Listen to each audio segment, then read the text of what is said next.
अरे परंतु माँ तुमको समझाती है पावन बनना अच्छा ही है।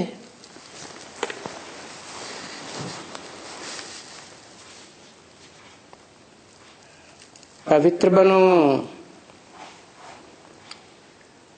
मनसा वाचा कर्मेंद्रियों से पवित्र बनो।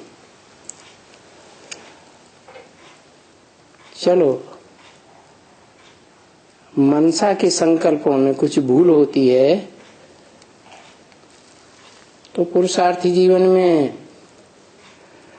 कुछ समय पाप नहीं भी बनेगा। वाचा से तो भूल न करो, परंतु अगर कर्मणा में भूल हो जाती है तो क्या होता है? पतितपना बहुत ज्यादा आवेगा, पाप ज्यादा चढ़ेगा या कम चढ़ेगा? सबसे जास्ती पाप चढ़ जाता है। जैसे कि 5वीं मार से नीचे गिरते हैं।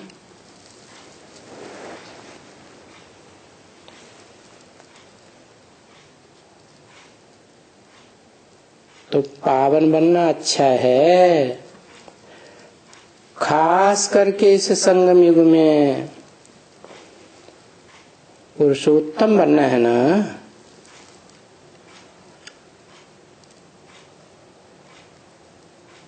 हर मनुष्य आत्मा को पुरुषोत्तम बनना है। हर आत्मा रूपी सितारे की अपनी अपनी दुनिया है ना। तो अपनी दुनिया में जो भी पुरुष रूप आत्माएं हैं उनमें उत्तम बनना है या नहीं बनना है? लक्ष्य क्या होना चाहिए? उत्तम बनने का लक्ष्य होना चाहिए या नीच बनने का लक्ष्य होना चाहिए?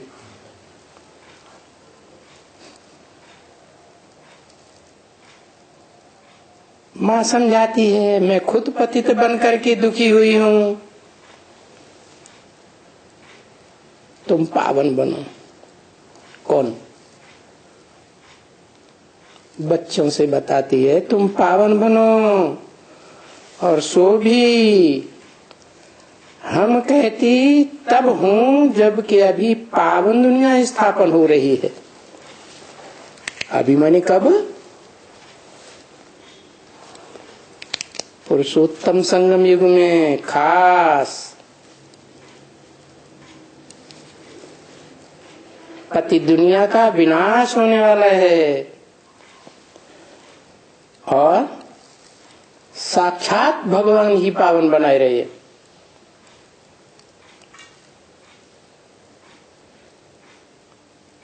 कोई ऐरा गहरा नत्थु खैरा नहीं संग के रंग से पावन बनाता है। बिल्कुल नहीं सुनती। जिनकी तकदीर में नहीं है वो बिल्कुल ऐसे कि एकदम वो जो कहा जाता है ना, हियर नो इविल।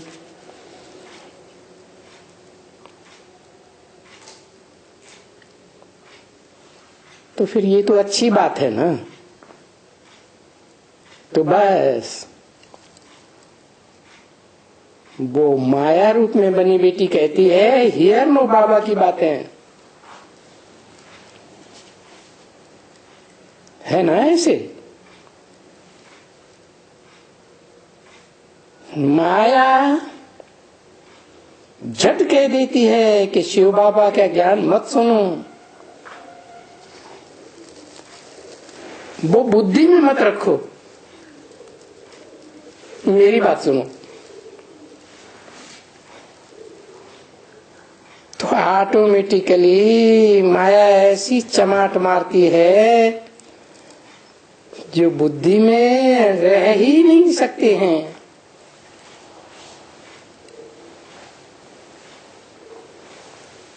और बाप को तो बहुत बात भी नहीं है।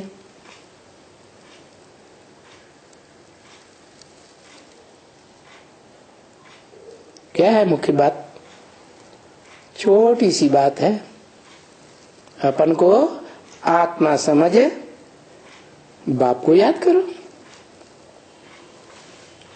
आत्माओं का बाप है ना, आत्माएं सब निराकार है ना, तो निराकार आत्माओं के बाप को याद करो।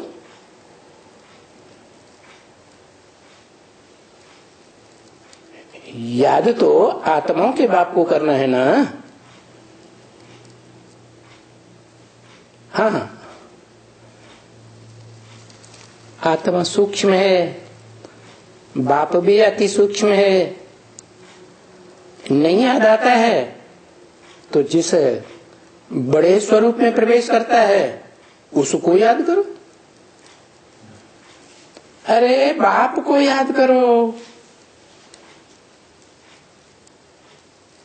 निराकार साकार दोनों का व्यक्तित्व तो पर्सनालिटी एक ही है या अलग अलग है? एक ही है। याद ही नहीं कर सकते। सारे देह के मित्र संबंधी याद आ जाते, वो सब याद आते, सामने आ जाते हैं, उनको झट बहुत याद करते हैं। तो उनको अगर याद करते हैं और बाबा की आज्ञा नहीं मानते हैं ना, बाबा कहते हैं, क्या कहते हैं? माम एकम याद करो। तो उल्टा ही अर्थ लगा लेते हैं। माम एकम का मतलब समझ लेते हैं मुझे एक बिंदु को याद करो। वो एक बिंदु ही सर्वश्रेष्ठ है, ऊंचे ते ऊंचे, ऊंचे ते ऊंचा भगवंत है। अरे बिंदु ऊंचे ते ऊंचा कहा जा सकता है?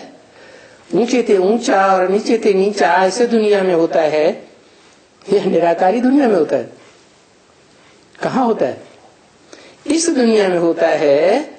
तो इस दुनिया में वो क्या निराकारी बन करके रहता है या साकार में प्रवेश होकर के रहता है? निरंतर मुकर्रर रूप से साकार में रहता है ना।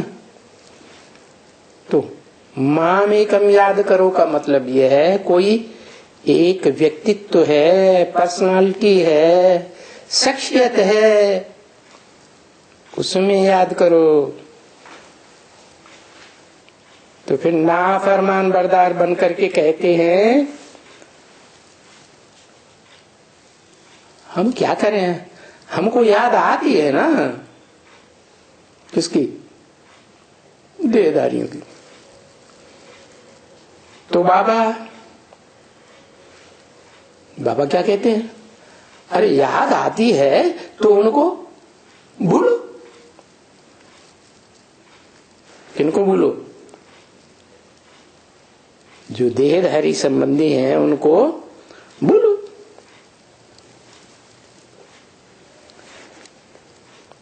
याद आती है और आती रहेगी तो क्या रिजल्ट होगा? है ऊपर चढ़ेंगे या नीचे गिरेंगे?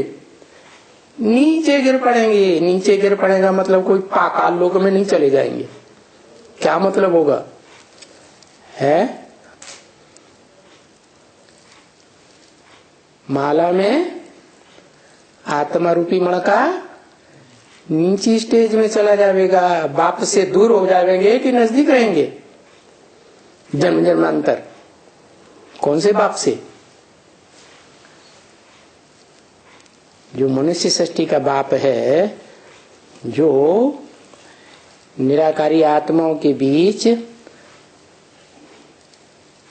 सर्वोपरि आत्मा जो है, सुप्रीम सोल, उसके सबसे नजदीक रहता है। तो देहधारियों को भूलो, नहीं तो जन्म जन्मांतर के लिए हीरो पाठधारी से क्या होगा? दूर हो जाएंगे, गिर पड़ेंगे। तो जिस देहधारी की बहुत याद आती है, कोई न कोई की बहुत याद आती होगी ना, तो उसको भूल करके मुझे याद करते रहो। अभ्यास प्रयास करो, जिनकी ज्यादा याद आती है उनसे नफरत लाते रहो। ये चीची है, ये गंध है, इसको कहा जाता है वैराग। क्या वैराग माने? बी माने विपरीत, राग माने प्यार। प्यार के विपरीत चले जाओ। ये छीछी दुनिया है। क्या ये दुनिया कैसी है? अच्छी दुनिया है। शिव कहाँ आता है? अच्छी दुनिया में आता है, श्रेष्ठ दुनिया में आता है, स्वर्ग में आता है या नरक में आता है? रो नरक में आता है। तो कैसी दुनिया है? सारी दुनिया छी दुनिया है। हमारे लिए तो बहुत अच्छा नया स्वर्ग स्थापन हो रहा है, ऐसी भावना रखनी चाहिए। तुमको शांति धाम का परिचय मिला, बाप का घर है ना, स्वर्ग का परिचय मिला, बाप का परिचय मिला। किसका परिचय मिला? एक का या तीन का? तीनों का परिचय मिला। बाप का भी परिचय मिला, जिससे सब कुछ प्राप्ति होती है। जो कुछ पाना था सो पा लिया, अब कुछ पाना ना है। स्वर्ग की प्राप्ति होती है और बाप का घर भी मिलता है। तो तीन को याद करें कि एक को याद करें, दो को याद करें? एक में ही तीनों समाये हुए हैं। जो कोई को भी इस सारी सृष्टि में कोई को भी तीनों बातें एक साथ नहीं है। कौन कौन सी तीनों बातें? कोई व्यक्तित्व में नहीं है। कौन कौन सी तीनों बातें? घर भी हो, ऊंचे के ऊंचे बाप का घर, और परमानेंट हो, मुकर्रर रथ के रूप में। घर भी है, स्वर्ग भी है और बाप भी है, ऊंचे से ऊंचा वर्षा देने वाला। तुम बच्चों को बाप का परिचय मिला है क्या? किस बाप का परिचय मिला है? ऊपर वाले निराकार बाप का सिर्फ परिचय मिला है या उसने इस मनुष्य सृष्टि के बाप का भी परिचय दिया है? दोनों एक में ही कंबाइंड हैं, एक ही पर्सनालिटी में सृष्टि चक्कर का परिचय मिला। क्योंकि जो मनुष्य सृष्टि का बाप है सारे चक्कर को क्रॉस करने वाला है। तो तुमको बाप के वर्षे का परिचय मिला, तो उस वर्षे की तरफ जाना चाहिए ना।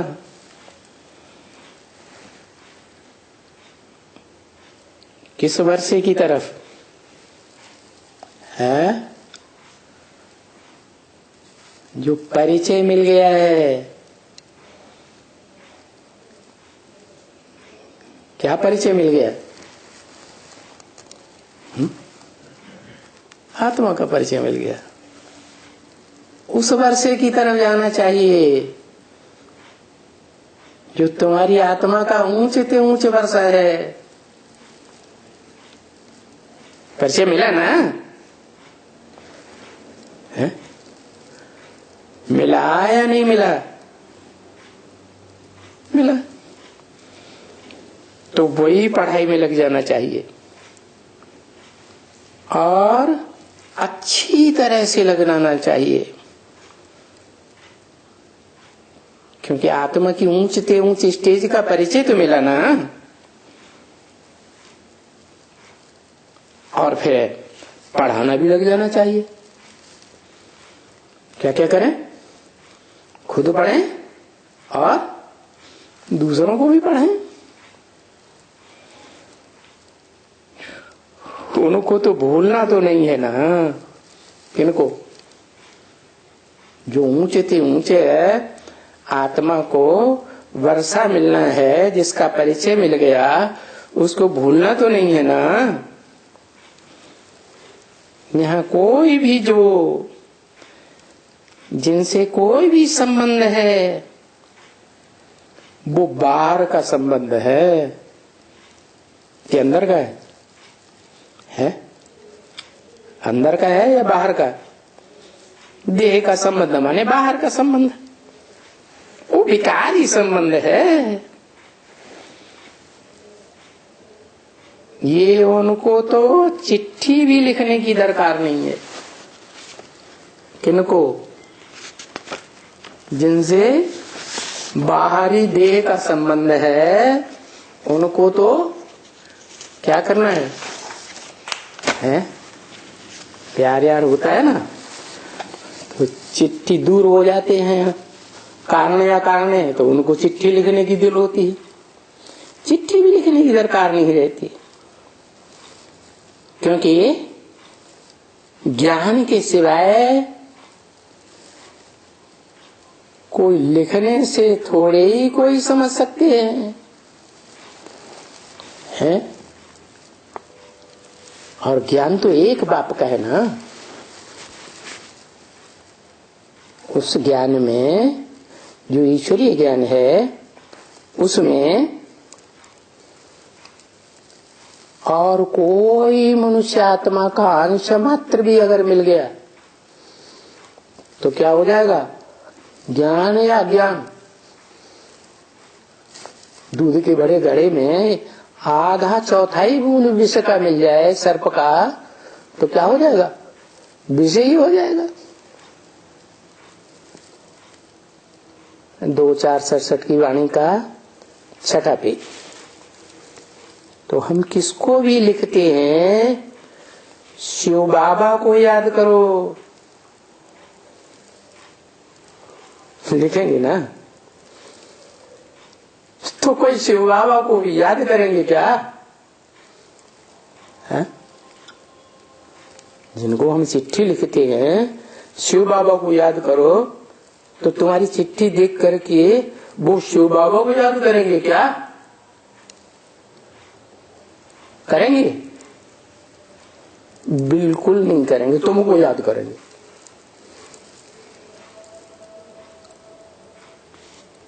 कभी नहीं लिखना ऐसी भावना में आकर। बच्चे होंगे, उनको कोई बाप बैठ करके पढ़ाएंगे तो वो याद करेंगे कुछ न कुछ, परंतु वो युक्ति युक्त तो होगा नहीं ना। तो कोई याद थोड़ा ही कर सकते हैं, क्योंकि याद करने के लिए पहली बात क्या चाहिए? याद करने के लिए पहली बात चाहिए परिचय। बाप का एक्यूरेट परिचय बुद्धि में बैठे। नाम, रूप, देश, काल, कर्तव्य बुद्धि में बैठना चाहिए। शिव बाबा है क्या और हम आत्मा क्या हैं? कहाँ शिव बाबा और कहाँ हम? कितना जमीन आसमान का अंतर है। क्या अंतर है?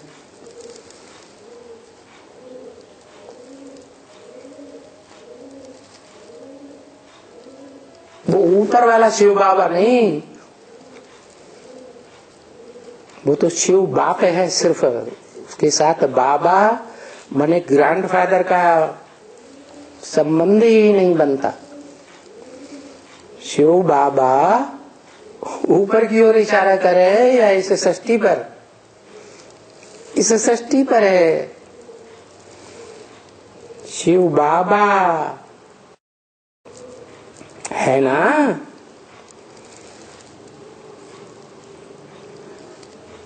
कितना भी समझाओ, अगर बैठे तो याद करे, नहीं बैठता एकदम। क्योंकि ऐसा कुछ पाप आत्मा है जो बैठता ही नहीं है, बिल्कुल नहीं बैठता।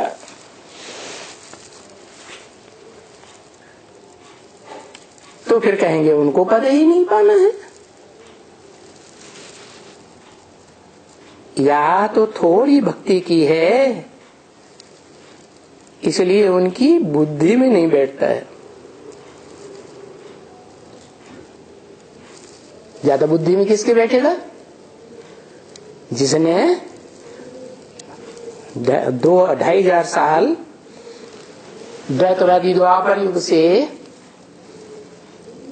कुछ न कुछ भक्ति की है तो बुद्धि में बैठेगा। जिसने सबसे जास्ती भक्ति की है उसको जास्ती बैठेगा, जिसने कम भक्ति की है उसको कम बैठेगा। नहीं भक्ति की है तो बुद्धि में नहीं बैठेगा, क्योंकि उनको माल मिलने का ही नहीं है। बाप तो हरेक को कहते हैं कि अपने ऊपर नजर धरो और अपने अंतर को देखो। अंतर को देखो माने अंतर क्या है? जो अंतर है उसे ही कहते हैं आध्यात्म ज्ञान। अधि माने अंदर, आत्मा के अंदर देखो। तो अभी कहते हैं ना बच्ची,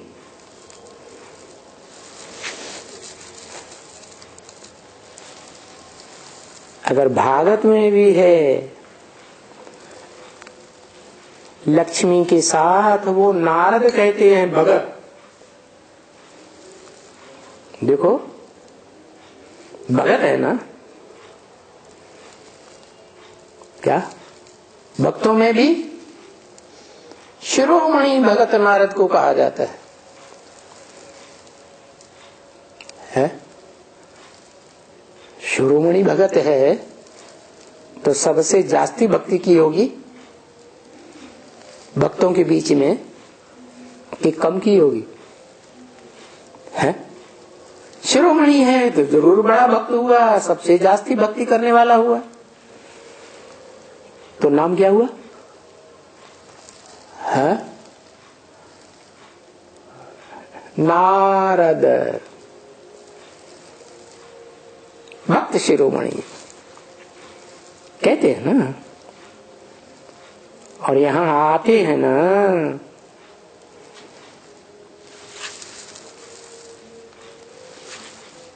भक्त शिरोमणि तो बहुत हैं, नंबरवार, जो वो कहते हैं हम लक्ष्मी को वर सकेंगे। नारद की कथा में यही तो आता है क्या कि हम, नारद कहता है कि हम लक्ष्मी को वरेंगे। तो वो तो बोलते हैं कि अपने अंदर में तो देखो, ये शीशा है ज्ञान का दर्पण। दर्पण दिखाई दिया तो बंदर का चेहरा दिखाई पड़ा। बंदर तो बहुत विकारी होता है, 5 विकार भरपूर भरे भरे होते हैं। तो तुम्हें भी बाप कहते हैं, रोज रोज कहते हैं, अपने अंदर में तो देखो। तो तुमको क्या बाप आदि याद आता है कि कोई और याद आ जाता है?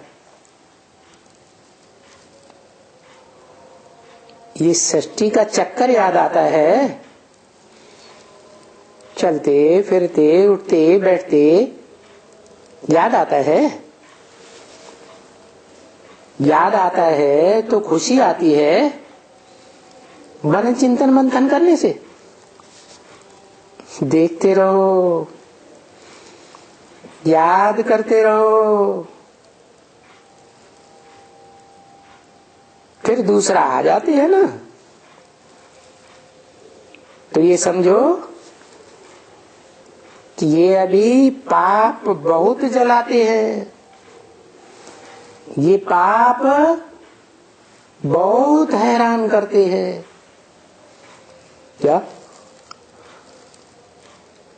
कोई भी प्रकार से हमको ये याद छोड़ करके कोई भी हालत में याद हमको शिव की करनी चाहिए। क्या कहा है?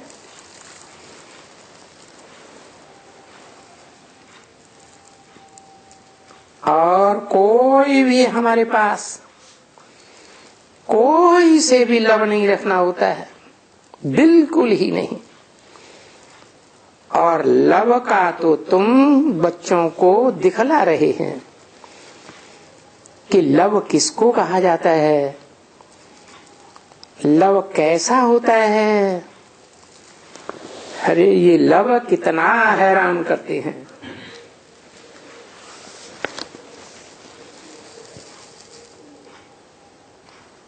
ये नाम नहीं लेता हूं,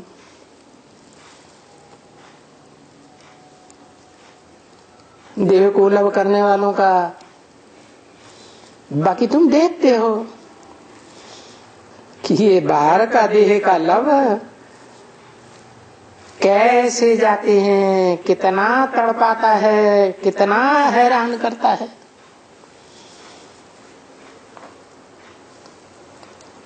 तड़पना चाहिए शिव बाबा के साथ लव में रहने का।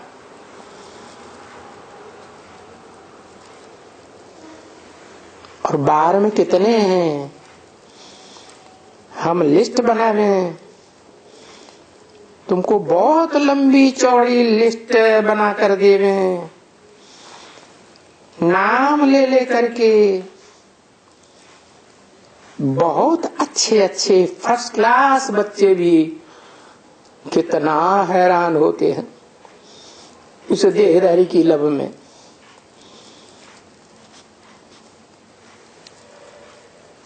छोटे का तो माया के आगे कुछ भी नहीं है, उनको तो यूं चुटकी में मसल देती है, समझा ना। वो तो जैसे कुछ भी नहीं। मैं बड़े का बहुत अच्छे अच्छे का नाम निकाल करके दूं कि देखो उनको माया कैसे नाक से पकड़ती है। क्या नाक से ही क्यों पकड़ती है?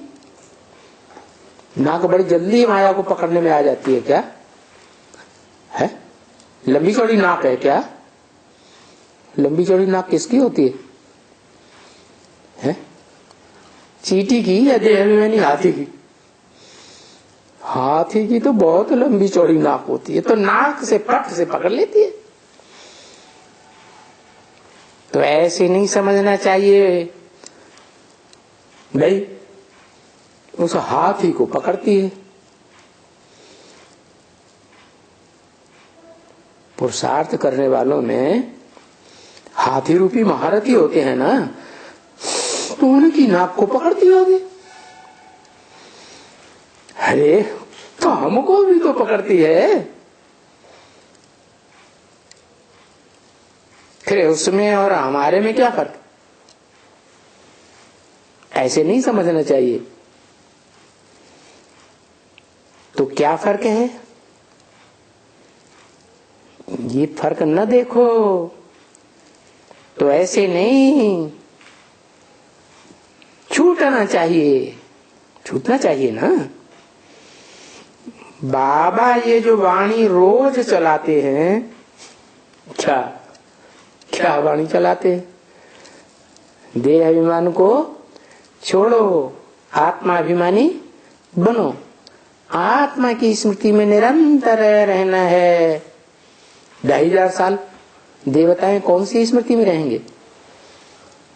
आत्मिक स्मृति में रहेंगे ना। अरे भाई, बाप के साथ अंत में प्राण निकले तो क्या होगा? है अंतमते सोगते। बाप के साथ का मतलब क्या? बुद्धि जो है बाप के साथ में रही पड़ी हो अंत समय में, तब जब शिव बाबा की याद हो और ये ज्ञान बुद्धि में बैठा हुआ हो। कौन सा ज्ञान? ये सुदर्शन चक्र का ज्ञान। स्व माने आत्मा, दर्शन माने ये 84 का चक्र। हमारी आत्मा ने इस सृष्टि चक्र में कैसे कैसे 84 के चक्र में सुख या दुख में चक्कर लगाया है, वो ज्ञान बुद्धि में टपकता रहे, तब प्राण तन से निकले। क्योंकि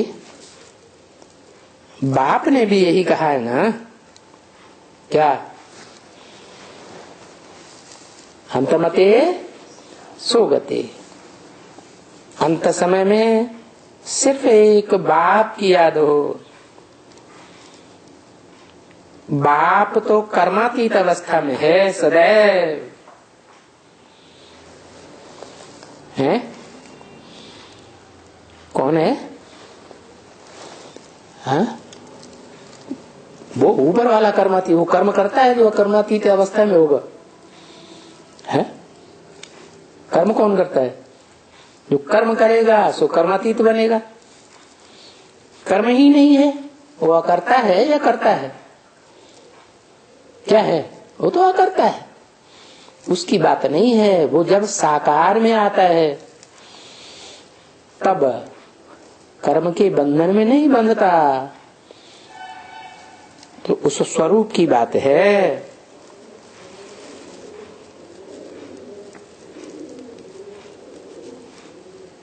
तो उनकी भेंट में अभी ये ज्ञान का चक्कर फिरता रहता है। किनकी भेंट में है? उनकी माने किनकी भेंट में? उनकी माने दो आत्माएं हैं कम से कम कंबाइंड रूप में, बाप और दादा आत्मिक रूप में, और साकारी रूप में राम और कृष्ण की आत्माएं। कैसे चक्कर लगाती हैं? वो बुद्धि में भी ज्ञान का चक्कर फिरता रहता है। सुदर्शन चक्रधारी है, समझा ना? बाप अभी कौन है? स्व दर्शन चक्रधारी। कौन सा बाप? वेद के दो बाप हैं। कौन सा बाप? ऊपर का नीचे का है। हाँ, उसको तो चक्कर में आना ही नहीं है ऊपर वाले को। ये तो नीचे की बात है। जो नीचे का बाप है, साकार सृष्टि का, मनुष्य सृष्टि का, वो ज्यादा से ज्यादा बड़े चक्कर में आता है। वो जितना चक्कर में आता है उतना कोई आता ही नहीं है। तो समझो अभी बाप कौन है जिसके मुकाबले हम परसेंटेज में चक्कर में आते हैं। किसको मालूम थोड़े ही है कि 100% स्वदर्शन चक्रधारी कौन है? कौन है? 100% सुदर्शन चक्रधारी कौन है? ऊपर वाला।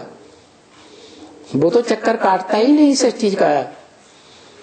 तो ऊपर वाला है या नीचे वाला?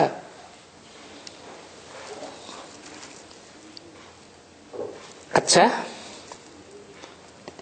नंबरवार ब्राह्मण है, सुदर्शन चक्रधारी। ठीक है? तो अव्वल नंबर भी कोई ब्राह्मण होगा ना, लास्ट नंबर भी कोई होगा ना।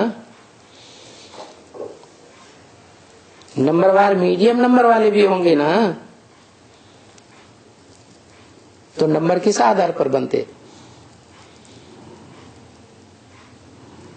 सुदर्शन चक्र चलाने के आधार पर बनते, मनन चिंतन मंथन के आधार पर बनते, पढ़ाई के आधार पर बनते, या ऐसे ही बन जाते? तो कौन सा चिंतन चलना चाहिए?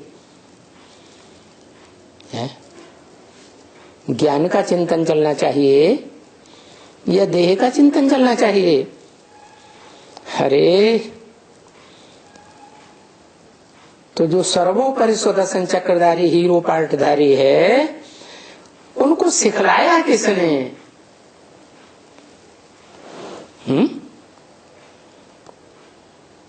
उनको क्यों कहा?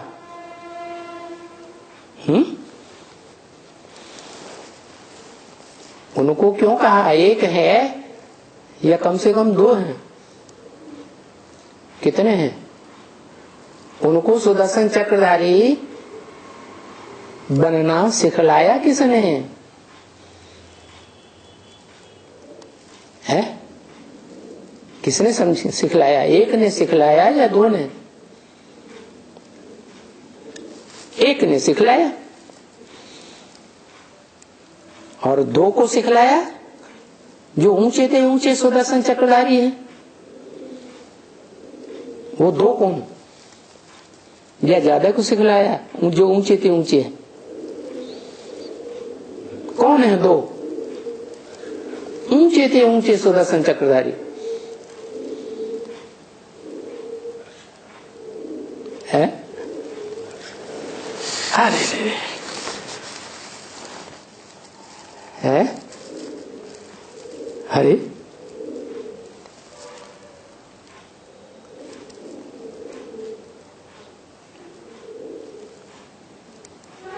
याद भी करते रहते, बाप दादा बाप दादा बाप दादा करते ही रहते, फिर भी भूल जाते। कौन है? ऊंचे थे ऊंचे सुदर्शन चक्रधारी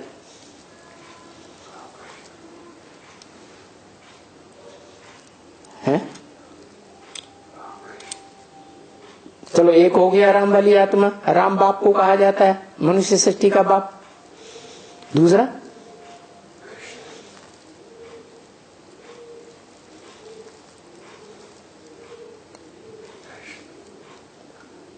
लो, अरे इतना भी बता दिया, बाप दादा करते रहते ना। निराकारी आत्माओं के बीच में बाप दादा तो जान गए। साकारी में भी कोई बाप दादा है? साकारी सृष्टि में कौन है? ना रामकृष्ण। तो जो कृष्ण वाली आत्मा है, भोगी आत्माओं के बीच में हीरो पार्टधारी को छोड़ करके वो सर्वोपरि ऊंची स्टेज में जाती है सुदर्शन चक्र चलाने में, कि नहीं जाती है? जाती है। अभी नहीं जाती है। जब दो बच्चों का इकट्ठा जन्म होगा, क्या? किसका?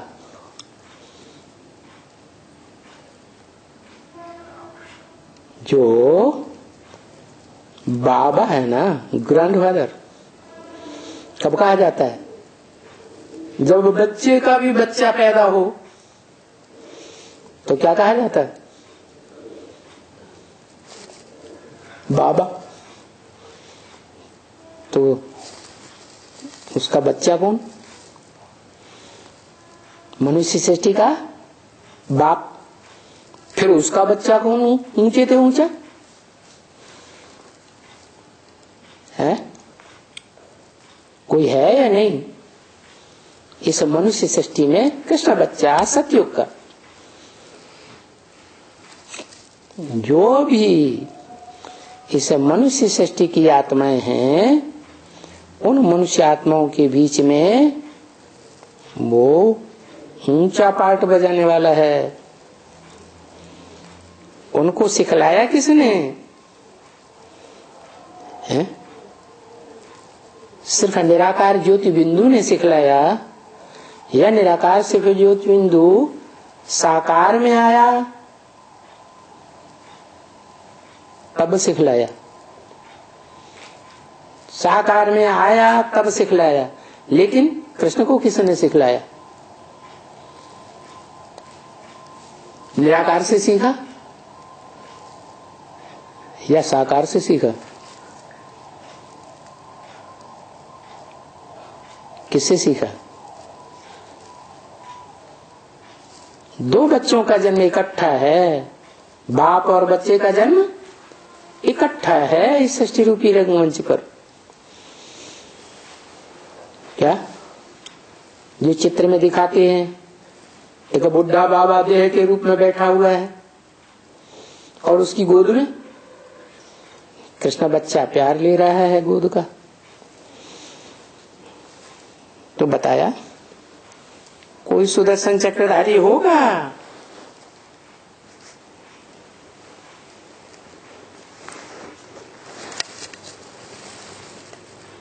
जिसने सिखलाया? तो कौन होगा सुदर्शन चक्रधारी? देखो कितनी समझने की बातें हैं। क्या कौन है सुदर्शन चक्रधारी? चरित्र के चित्र बनाए जाते हैं। जो भक्ति मार्ग में चित्र हैं वो किसकी यादगार है? चरित्र की यादगार है। तो सुदर्शन चक्र कौन कौन से चित्रों को दिखाया जाता है? कृष्ण को दिखाते हैं, और वो तो 2 हाथ वाला है। और किसको दिखाते? है 4 हाथ हैं विष्णु को, उनको भी सुदर्शन चक्र दिखाते हैं। तो देखो क्या विष्णु चक्रधारी होगा? है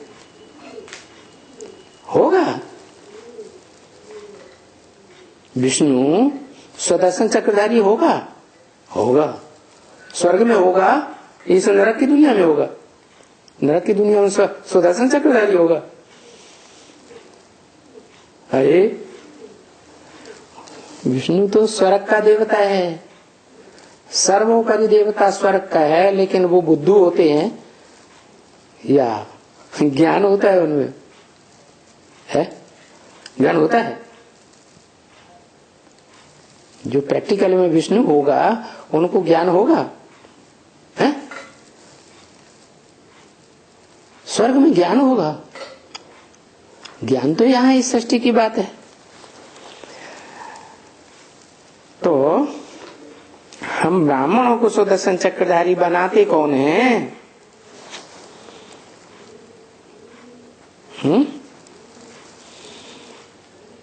ये रचना के आदि मध्य अंत,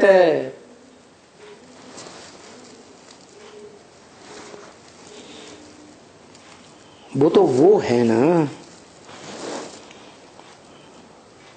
दूर किया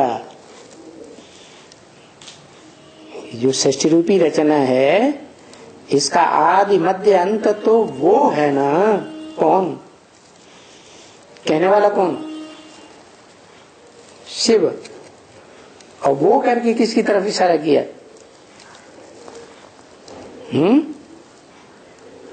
वो 1 या 2 या 4 ज्यादा?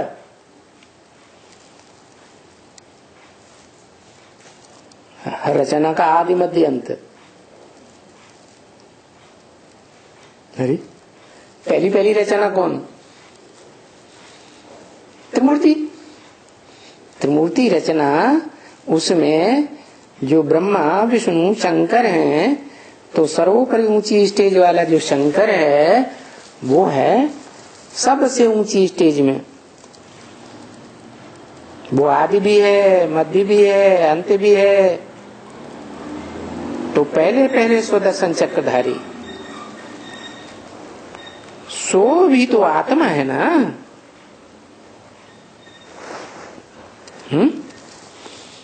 भले परमात्मा पाठधारी भी हो जाता है, लेकिन पहले तो आत्मा है या परमात्मा पाठधारी प्रसिद्ध होता है? आत्मा। तुम्हारी आत्मा भी बनती है ना सुदर्शन चक्रधारी है। नंबरवार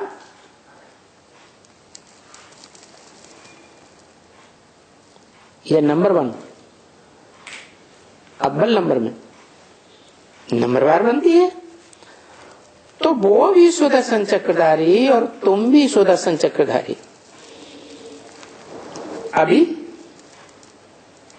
अभी बने कभी,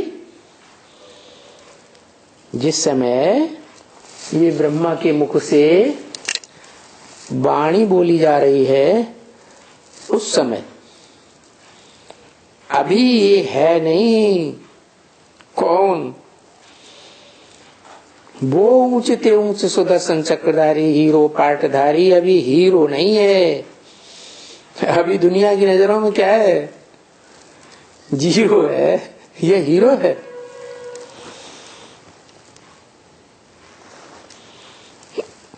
अभी नहीं है। कितना रात दिन का फर्क है ना भक्ति मार्ग में। तो अभी दुनिया में, सारी दुनिया में भक्ति मार्ग चल रहा है या ज्ञान मार्ग चल रहा है? ज्ञान एक से आता है और भक्ति अनेकों से आती है। तो दुनिया में जितने भी अभी मौजूद हैं,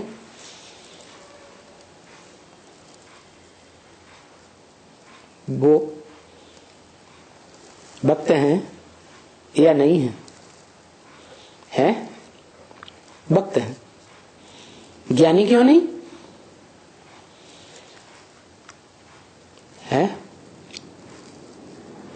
एक से ज्ञान लेते हैं, एक से जानकारी लेते हैं, या सुनी सुनाई बातों पर भी विश्वास कर लेते हैं, दूसरों की सुनी सुनाई बातों पर। भक्त क्या करते हैं? सुनी सुनाई बातों पर भी विश्वास कर लेते हैं, तो भक्त हुए।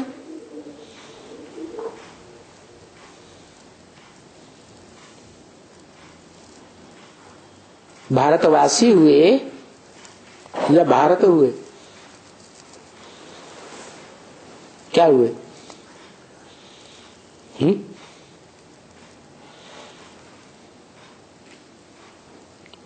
अव्वल नंबर भारत कौन? भा माने ज्ञान की रोशनी, रत माने रहने वाला, सदैव ज्ञान की रोशनी में रहे।